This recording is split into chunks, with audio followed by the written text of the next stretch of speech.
దేవుని వాక్యాన్ని చదువుకుందాం. తెస్సలోనికీయులకు రాసిన పత్రిక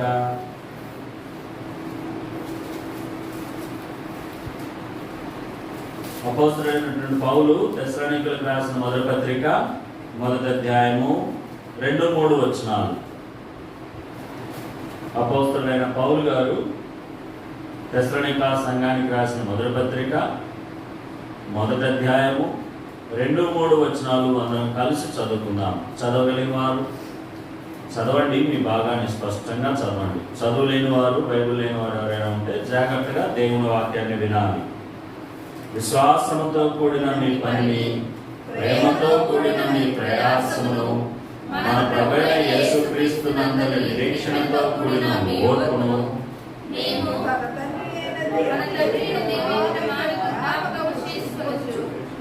ప్రార్థనయందు మీ విషయమై విజ్ఞాపన చేయించు మీ అందరి నిమిత్తము ఎల్లప్పుడూ దేవునికి కృతజ్ఞతాస్తుతులు చెల్లించుచున్నాము. దేవుడి వాక్య భాగమును మనకు వివరించి వడ్డించి ఆత్మీయంగా మనను బలపరచును గాక. ఆమేన్. దేవుని వాక్యములో గతంలో మనం చూసాం, సంఘము గురించి చూస్తూ వచ్చాం. ఆ తర్వాత 2వ వచనంలో మనం చూసినాం, ఈ తెస్సలోనిక సంఘస్థులు 3 లక్షణాలు కలిగి ఉన్నారు. వారు ఏ పని చేసినా విశ్వాసంతో పనిచేసేవారు. వారు కష్టపడిన ప్రేమతో కష్టపడేవాళ్ళు. వాళ్ళు ఓర్పున్న నిరీక్షణతో కలిగిన ఓర్పుతో బ్రతికేవారు. మంచి లక్షణాలు ఈ తెస్సలోనిక సంఘం వారు కలిగి ఉన్నారు. ఈ లక్షణాలు మనం కూడా కలిగి ఉండాలని ప్రార్థన చేస్తున్నాం.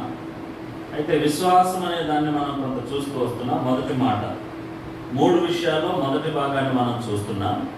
దాంట్లో భాగమే విశ్వాసం గురించి మనం చూసాం. విశ్వాసం అనేది ఏంటి చెప్తారా? విశ్వాసం అనే మాటకు ఒక మాటలో చెప్పారు, అదృశ్యమైనవి ఉన్నవనుటకు రుజువైందన్నమాట. ఇంకొక మాటలో చెప్పారు, నిత్యము నిలుచున్న వాటిని నిదానించి చూసేదే విశ్వాసము. నిత్యము నిలుచు వాటిని నిదానించి చూసేదే విశ్వాసం. కాబట్టి కనబడని వాటిని, అదృశ్యమైన వాటి మీద విశ్వాసం ఉంచేదే మనము ఆ విశ్వాసాన్ని మనం చూస్తున్నాం. అదృశ్యమైన వాటిని ఉన్నవని నమ్మి మనం ముందుకు సాగుతున్నాం. మనమే విశ్వాసులము.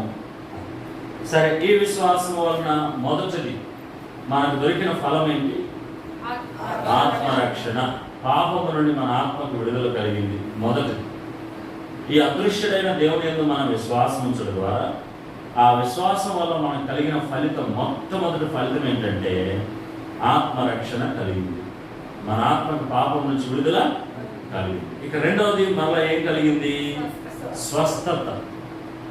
స్వస్థత కలిగింది. స్వస్థత కావాలి అని అంటే ఒక్క విశ్వాసం.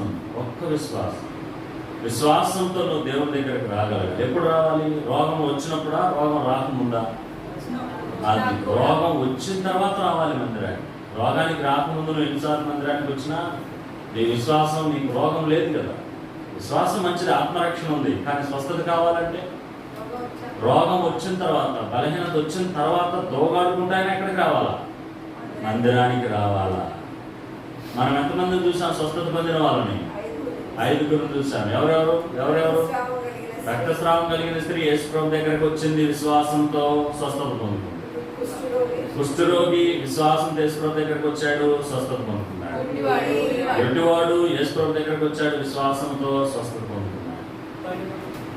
శతాధిపతి పనివాడు, ప్రియుడైన దాసుడు, శతాధిపతి విశ్వాసాన్ని బట్టి దాసుడు స్వస్థత పొందాడు. అతను కూడా శిష్యుల్ని యేసు ప్రభు దగ్గరికే పంపించాడు. ఇంట్లో కూడా యేసు ప్రభు రావద్దులే అన్నాడు.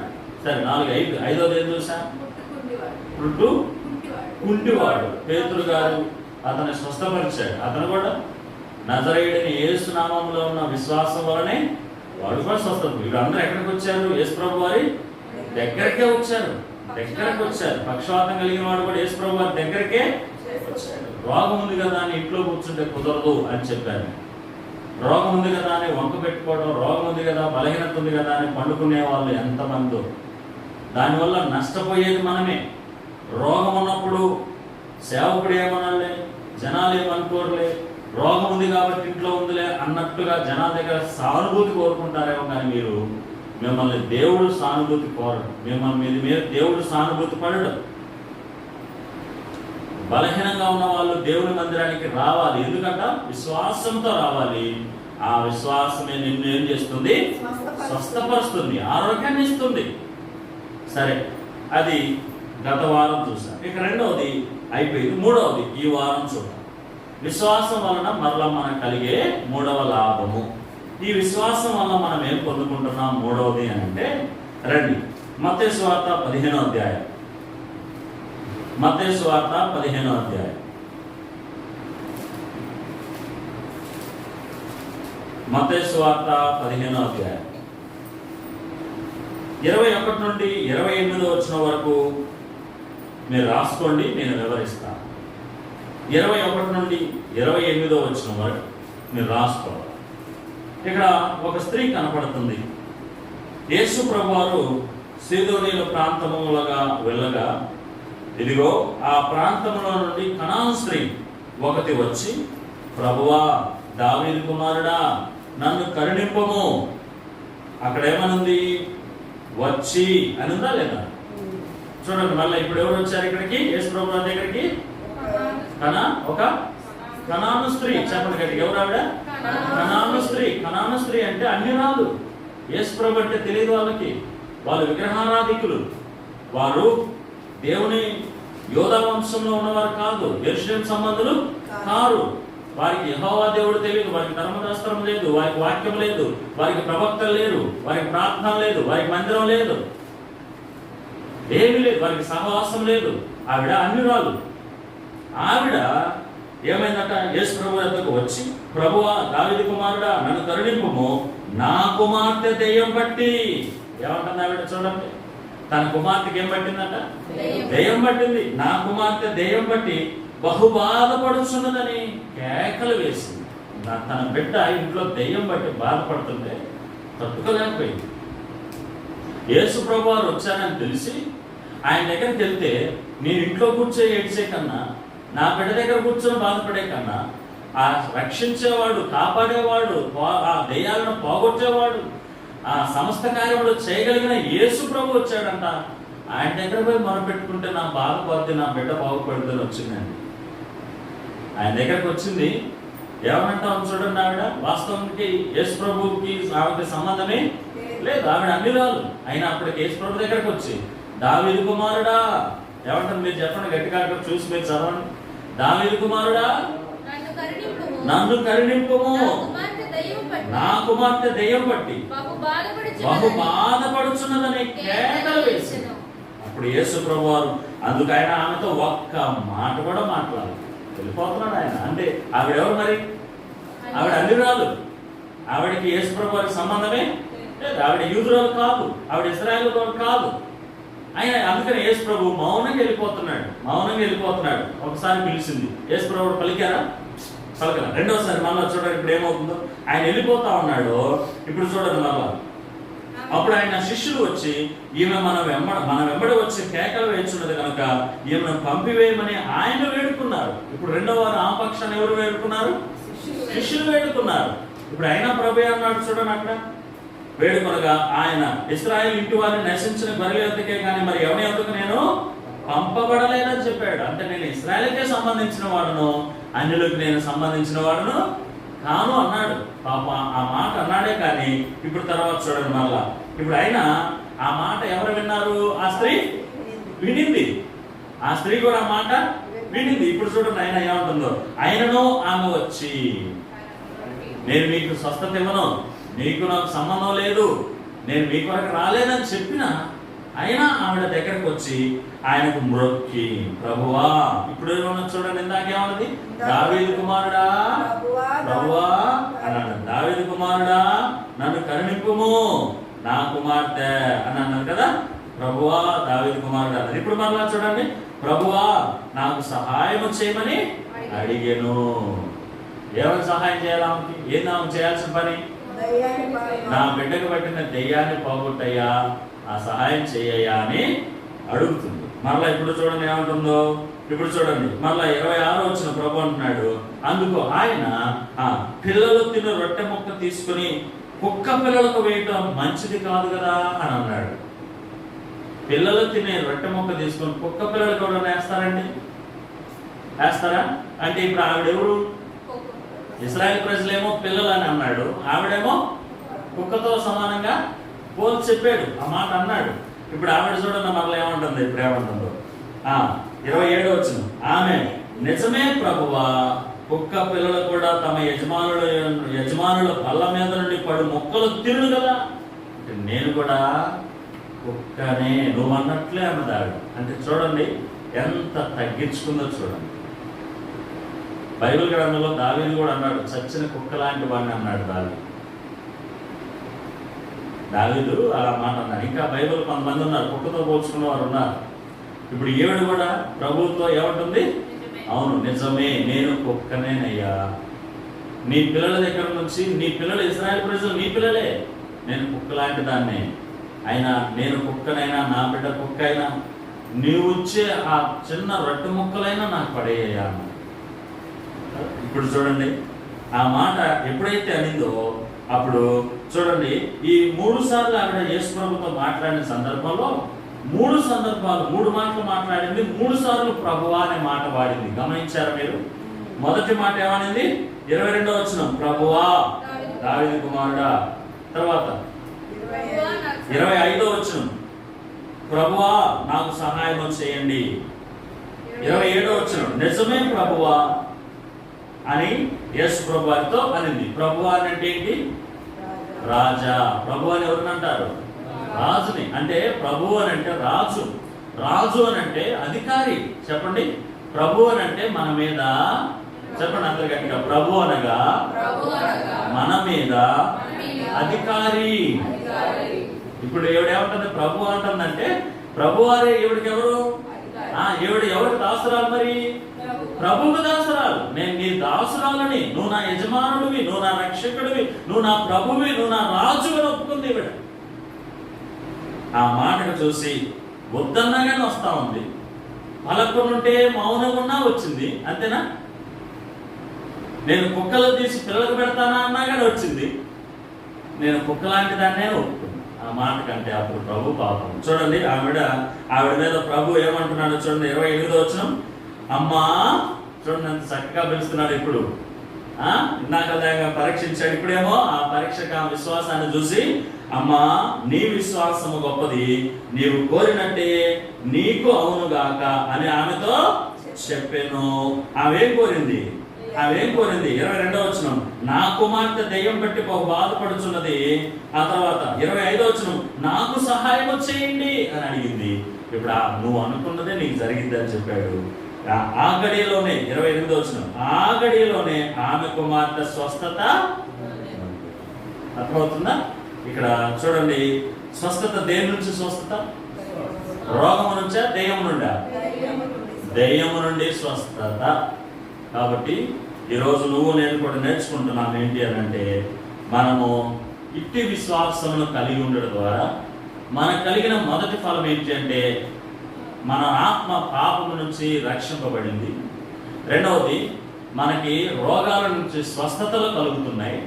మూడవది, దెయ్యాల నుండి మనకు విడుదల కలుగుతుంది. దెయ్యాల నుండి కూడా మనకేం కలుగుతుంది చెప్పండి? విడుదల.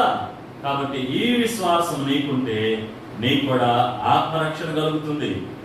ఈ విశ్వాసం నీకుంటే నీకు కూడా స్వస్థత కలుగుతుంది.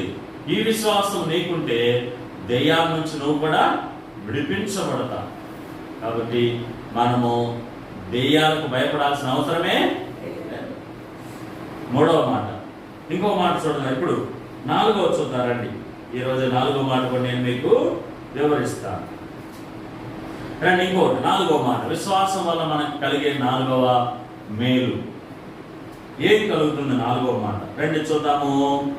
యోహాను రాసిన సువార్త, అంటే భక్తుడు యోహాను రాసినటువంటి సువార్త 1వ అధ్యాయం 12వ వచనం. 1వ అధ్యాయము 12వ వచనాన్ని చదువుకుందాం. తనను ఎందరు అంగీకరించిరో వారందరికీ అనగా తన నామమందు విశ్వాసముంచిన వారికి దేవుని పిల్లలగుటకు ఆయన నామమందు విశ్వాసముంచిన వారు దేవుని పిల్లలైపోతున్నారు. చెప్పండి నాతో పాటుగా, ఆయన నామమందు విశ్వాసముంచిన వారు ఆయనకు పిల్లలవుతున్నారు. దేవునికి పిల్లలు అవుతున్నాం. దేని ద్వారా చెప్పండి? విశ్వాసము ద్వారానే.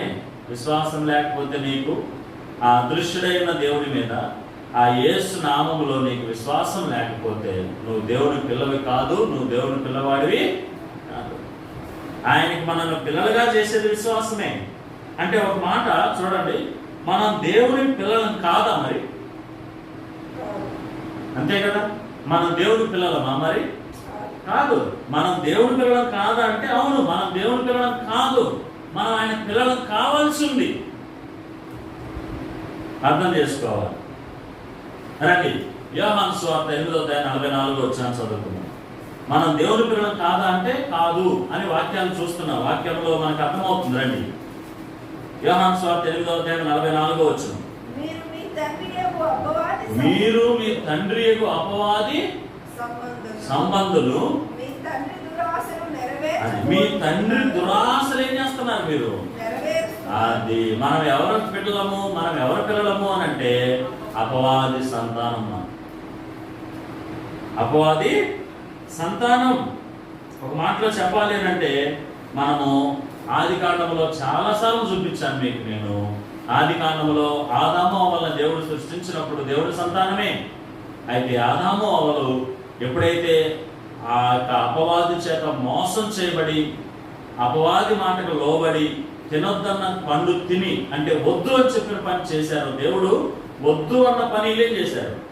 చేసి దేవుని స్వభావములో నుండి సాతాను స్వభావంలోనికి వెళ్ళిపోయారు. ఇంకో మాట చెప్తారు, దేవుని అధికారము క్రింద నుండి సాతాను అధికారము క్రిందకి వెళ్ళిపోయారు. అప్పటి నుండి మనం సాతాను సంబంధులమే. ఇక ఆదాము సంతానం అంతా వచ్చిన వారందరూ కూడా ఎవరు? సాతాను సంతానమే. సాతాను సంతానం మనం. అందుకని ఇప్పుడు అంటున్నాడు ఇక్కడ యోహాను సువార్త 8వ అధ్యాయం 44వ వచనం. మీరు మీ తండ్రి అంటే చెప్పండి ఎవరు? మనకి పాపంలో ఉన్నప్పుడు మన తండ్రి ఎవరు? అపవాది. మనము అపవాది దురాశలు, మన తండ్రి అయిన అపవాది దురాశలు నెరవేర్చబోతున్నాం. ఆది నుండి వాడు ఎలాంటి వాడు అంటే నరహంతకుడై ఉన్నాడు, సత్యమందు నిలిచిన వాడు కాడు, వాని యందు సత్యమేమీ లేదు. వాడు అబద్ధమాడినప్పుడు తన స్వభావం అనుసరించే మాట్లాడును. వాడు అబద్ధికుడు, అబద్ధమునకు జనకుడై. కాబట్టి వాడి పిల్లలు మనం అంటే వాడి వాడి యొక్క దురాశలు మనం నెరవేరుస్తున్నామంటే ఏంటి వాడి దురాశ? ఇవే నరహత్యలు చేయటం, సత్యం మాట్లాడకుండా ఉండడం కదా, అబద్ధాలు చెప్పటం, ఇవే వాడి దురాశలు. ఇవన్నీ మనం కూడా ఏం చేస్తున్నాం? నెరవేరుస్తున్నాం. కాబట్టి అందుకనే మనందరం కూడా చూడండి, ఎఫెసీయులకు రాసిన పత్రిక 4వ అధ్యాయం 18, 19 వచనాలు చదువుకున్నారండి. ఎఫెసీయులకు రాసిన పత్రిక 4వ అధ్యాయం 18, 19 వచనాలు. వారైతే ఇక్కడ కూడా మరలా వారైతే అంధకారమైన మనసు గలవారు. వారంటే సాతాను సంతానం. చెప్పండి, వారనగా సాతాను యొక్క సంతానం. వారైతే చెప్పండి మీరు ఇప్పుడు వాక్యం అన్ని చదవండి. ఒకసారి చదివినట్టున్నా. దీంట్లో 5 విషయాలు ఉంటాయి. ఒకటి, అంధకారమైన మనసు కలిగిన వారు తమ హృదయ కాఠిన్యము వలన తమలో ఉన్న అజ్ఞానము చేత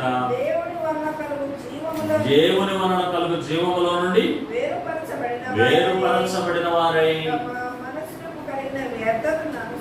తమ మనస్సును కలిగిన వ్యర్థతను అనుసరించి నడుచుకుని వారు సిగ్గులేని వారై నానా విధమైన అపవిత్రతలను అత్యాశతో జరిగించుటకును తమను తామే కాముకత్వానికి అప్పగించుకునే వారు వీరు. అలాంటి బతుకండి మంది. మనం దేవుని పిల్లలమా? దేవుడిలో అబద్ధమే లేదు కదా. మనలో అబద్ధం ఉంది. అబద్ధం ఎవరిలో ఉంది? మరి సాతానులో ఉంది. సాతానులో ఉన్న అబద్ధం మనలో ఉంది. దేవుడిలో ఉన్న సత్యం మనలో లేదు. అంటే మనం ఎవరి పిల్లలం? సాతాను సంతానం అయిపోయాం. ఇప్పుడు మనము దేవుని సంతానం కావాల్సి వచ్చింది. అందుకని యోహాను సువార్త రండి ఇప్పుడు చదువు.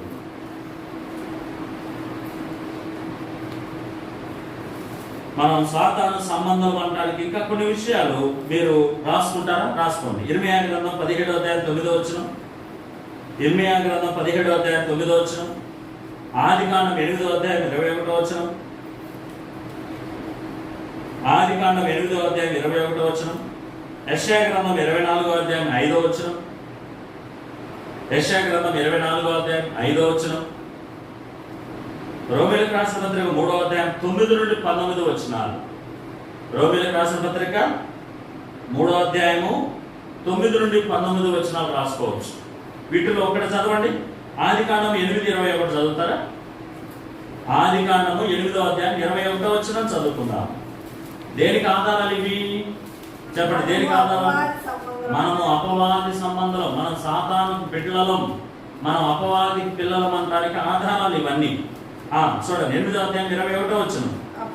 అప్పుడు యెహోవా ఇంపైన సువాసన నాగ్రానించి ఇక మీదట నరులను బట్టి భూమిని మరలా శపించను.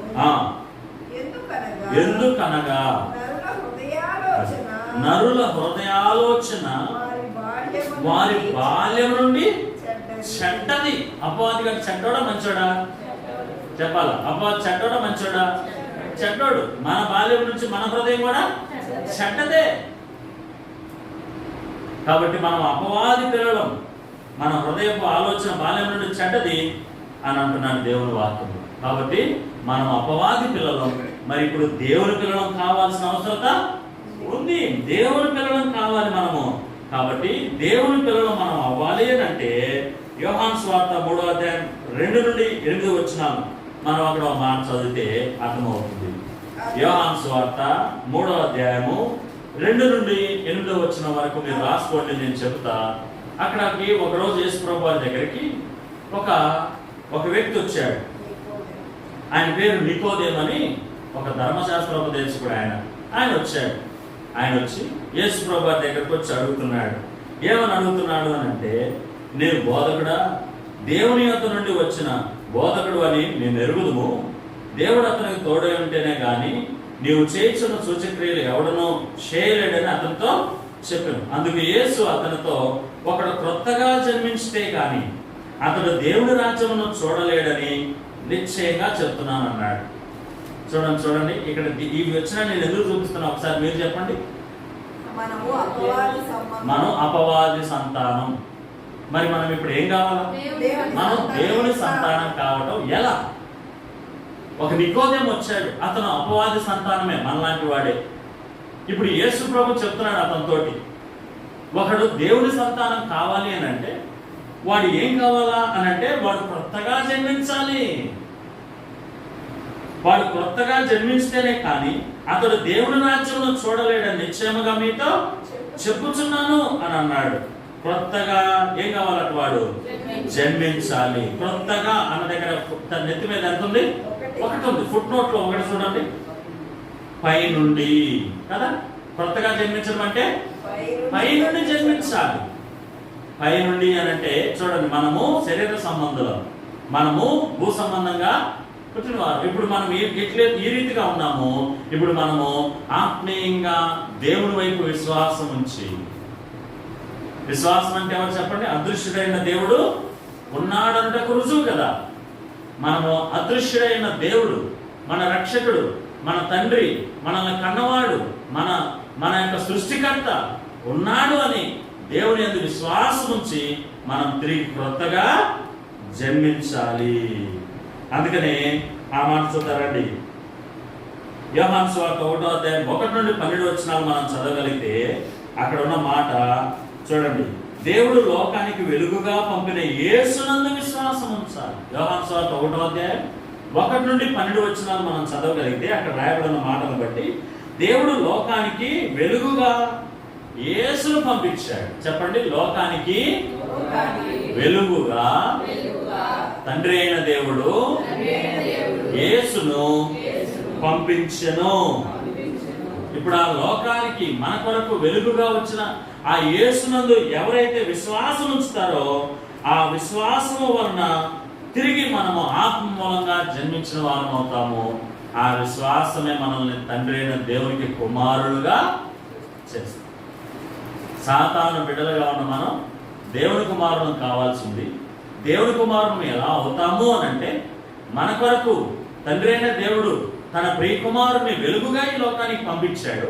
ఆ వెలుగుగా వచ్చిన యేసునందు ఎవరైతే విశ్వాసం ఉంచుతారో ఆ విశ్వాసం మూలంగా మనం తండ్రి అయిన దేవునికి కుమారులం అయిపోతున్నాం. ఎవరి కుమారత్వం నుండి విడిపించబడుతున్నాం?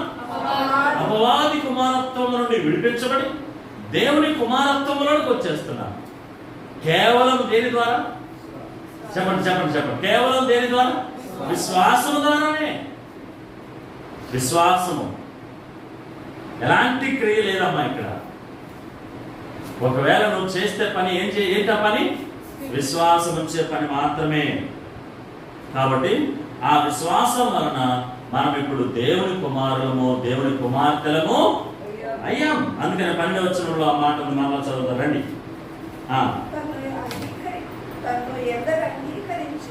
తనను ఎందరు అంగీకరించిరో వారికందరికి, అనగా తన నామమందు విశ్వాసం ఉంచు వారికి దేవుని పిల్లలొకటికి ఆయన అధికారము అనుగ్రహించెను.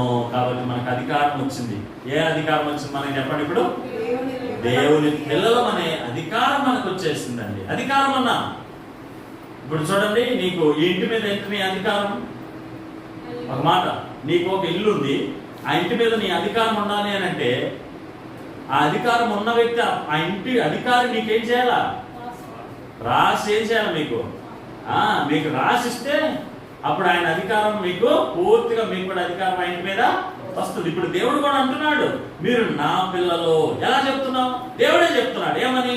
యేసునందు మీరు విశ్వాసం ఉంచితే మీరు నా పిల్లలు అవుతున్నారని నేను అధికారంగా చెప్తున్నాను. ఆ అధికారం ఇచ్చేసాడు యేసు ప్రభు మనకి. కాబట్టి యేసు ప్రభు నందు విశ్వాసం ఉంచడం ద్వారా తండ్రి అయిన దేవునికి, దేవుని పిల్లలకు, దేవునికి మనం పిల్లలుగా అయ్యే అధికారం మనకి దొరికింది. చెప్పండి, ఎన్ని విషయాలు చూసాను చెప్పండి విశ్వాసం వల్ల? 4. మొదటిది ఏంటి?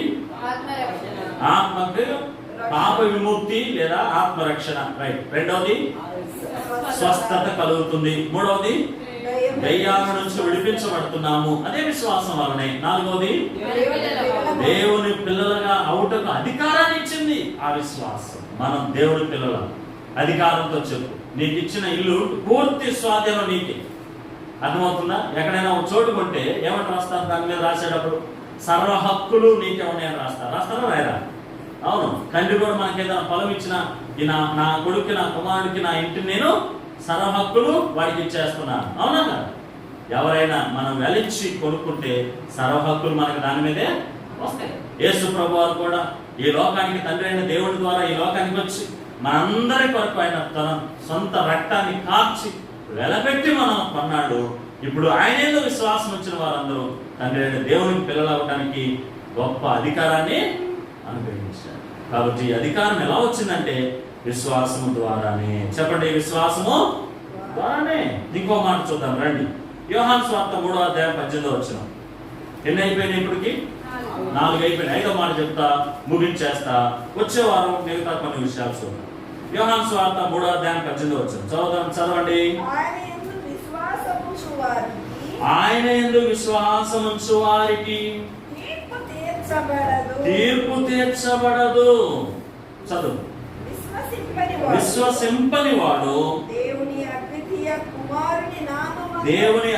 కుమారుని నామమందు విశ్వాసం ఉంచలేదు కనుక వానికి ఇంతకు ముందే తీర్పు తీర్చబడింది. బాగా వినాలి, జాగ్రత్త వినండమ్మా. ఇక్కడ దేవుని వాక్యాలు మనం చూస్తుంటే విశ్వాసం వలన ఇంకోటి కలిగే గొప్ప మేలేంటి అని అంటే, మనకి చెప్పండి, విశ్వాసం వలన మన పాపాల నుంచి మనం ఏమైపోయాం? మన ఆత్మ మన పాపాల నుంచి ఏమైపోయిందన్నా? రక్షించబడింది. నీ ఆత్మ పాపం నుంచి రక్షింపబడిందా? దేని వల్ల? విశ్వాసం వల్ల. నీ రోగాల నుంచి నీకేం కలిగింది చెప్పండి? స్వస్థత కలిగింది. దెయ్యము నుండి నువ్వేం చేయబడ్డావు చెప్పండి? విడిపించబడ్డావు. కొత్తగా విశ్వాసం వల్ల జన్మించి నువ్వు దేవుని పిల్లలం అయిపోయావు. ఇప్పుడు చెప్పండి, దేవుడు తన పిల్లలను నరకం వేస్తాడండి? దేవుడు తన పిల్లల్ని తీర్పు తీరుస్తాడండి? ఏం చెప్పమ్మా, ఏం చెప్పు, తెలుస్తాడా? తెచ్చడు. అందుకని ఇక్కడ దేవుని వాక్యం చెప్తా ఉంది, దేవుని కుమారుని యందు విశ్వాసం ఉంచిన వారికి ఏ తీర్పు లేదు. చెప్పండి, ఏమి లేదు? తీర్పు లేదు. మరి ఏమైపోయాం మనం? చూడండి, ఇక యోహాను సువార్త 5:24 చదువుతారండి. యోహాను సువార్త 5:24 జాగ్రత్త వినాలి తల్లి, వాక్యాన్ని ఆసక్తిగా వినండి అమ్మా, ఆసక్తిగా వినాలి. చెప్పండి, 24 నా మాట విని నన్ను పంపిన వాని యందు విశ్వాసం ఉంచువాడు నిత్య జీవము గలవాడు. అది ఇప్పుడు చూడండి, వాడు తీర్పులోనికి రాక మరణములో నుండి జీవములోనికి ఏమైపోయాడు? దాటిపోయాడు.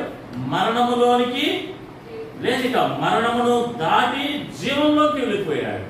ఇప్పుడు నేను ఒక మాట చెప్పాలని చూస్తున్నా. తీర్పు అనగా తీర్పు మరణమే. తీర్పు మరణమే. మరణం రెండవ మరణం చెప్పండి. ఆ మరణం ఏంటి? నరకం, అగ్నిగుండం.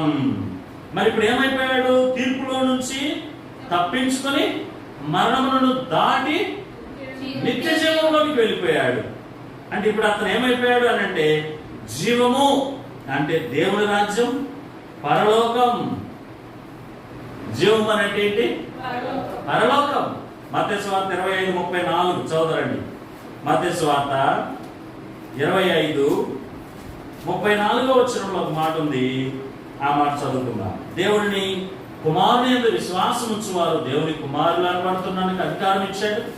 దేవుని కుమారులైన వారందరూ తీర్పును దాటి తప్పించుకుని మరణములో నుండి జీవములోనికి దాటిపోయారు. ఇప్పుడు వారందరితో అంటున్నాడు ఆయన. 34 ఏమంటున్నాడు? అప్పుడు రాజు తన కుడివైపు ఉన్న వారిని చూసి, నా తండ్రి చేత ఆశీర్వదించబడిన వారులారా. మీరు ఎలా ఆశీర్వదించబడ్డారమ్మా? విశ్వాసము వల్ల. చెప్పండి, ఏమన్నా బర్రెపోతును బలిచ్చారా? మేకపోతును బలిచ్చారా? ఏమన్నా డబ్బు ఇచ్చారా? ఏమన్నా మనం కాయ కష్టం చేశామా దీని కొరకు? ఏమన్నా రక్తం కార్చావా? ఏమండి పొరులు దండాలు ఏమైనా పెట్టావా? కొబ్బరికాయలు టెంకాయలు ఏమైనా కొట్టావా? చెప్పండి, సూదులు పట్టించుకున్నావా? నేలకి ఏమైనా సూదులు పట్టించుకున్నావా? ఏమన్నా కత్తులతో పొడుచుకొని ఏలాంటి పడ్డావా? మోక్షం కొరకు ఎన్నో కష్టాలు పడుతున్నారు చాలా మంది. మోక్ష ప్రాప్తి జరగాలని తీర్థయాత్రలని ఎన్నో హోమాలు జరిగిస్తున్నారు. ఎందరో ఒకళ్ళైతే నేను చూశాను, మోకాళ్ళ మీద ఎన్నో మెట్లు ఎక్కుతున్నారండి. మోకాళ్ళ మీద నేను చూశాను. ఎందరో అయితే ఆ కాళ్ళకి చెప్పులు లేకుండా 100 కిలోమీటర్లు నడుస్తున్నారండి. ఒకళ్ళైతే అసలు నెలలో తరబడి తిండి తినకుండా బతుకుతున్నారు. కొంతమంది అయితే అసలు నీళ్లు తాగకుండా తిండి తినకుండా ఏదో ఒక ధ్యానం అనే ఒక పని ఏదో చేస్తున్నారు. ధ్యానం ఇదంతా నువ్వు చేసావా? చెప్పండి, మనం చేసామా? చేయలేదు. చేసినా దొరకదండి. అది మోక్షం దొరకదు. కేవలం విశ్వాసం ఉంచడం ద్వారా ఆ నిత్య నరకానికి పాత్రులమైన సాతాను పిల్లలమైన మనకి దేవుడు తన పిల్లలయ్యే అధికారాన్ని ఇచ్చాడు. ఆయన పిల్లలైన మనకి ఆ తీర్పును తప్పించాడు. తీర్పును తప్పించబడి మరణము నుండి జీవములోనికి దాటి వెళ్ళిపోయాం మనం. జీవంలోనికి. జీవం అనగా ఏంటది? పరలోకం. అందుకని ఇక్కడ అన్నాడు 34 మత్తయి సువార్త 25:34 నాతో పాటు చెప్పండి, నా తండ్రి చేత ఆశీర్వదించబడిన వారులారా రండి, లోకం పుట్టింది మొదలుకొని మీ కొరకు సిద్ధపరచబడిన రాజ్యమును స్వతంత్రించుకోండి. రండి. ఎక్కడికి రామన్నాడు ఆయన? రాజ్యానికి, పరలోక రాజ్యానికి రామన్నాడు. ఎంత గొప్ప కార్యం దేవుడు మనకి జరిగించాడు చూడండి. ఇది కూడా కేవలం ఎలా జరిగింది చెప్పండి? విశ్వాసమే.